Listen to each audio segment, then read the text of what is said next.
Welcome to the Genius Factory. Enjoy the video. You begin by opening Bard and signing in.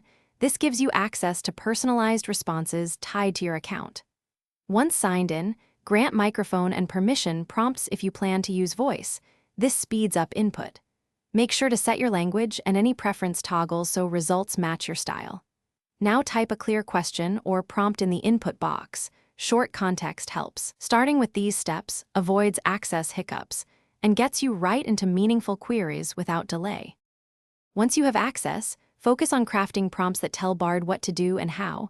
Specify the task, desired format, and any constraints. For example, ask, draft a 3-point email about X, 120 words, friendly tone.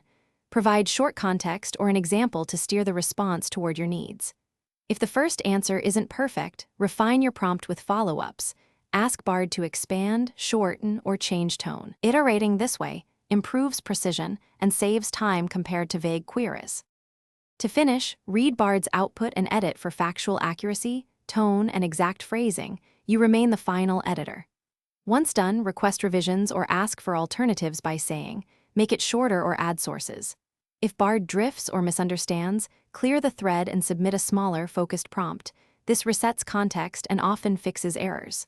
One key troubleshooting tip: when answers seem off, restate facts and constraints explicitly. That usually corrects hallucinations and gets you reliable results.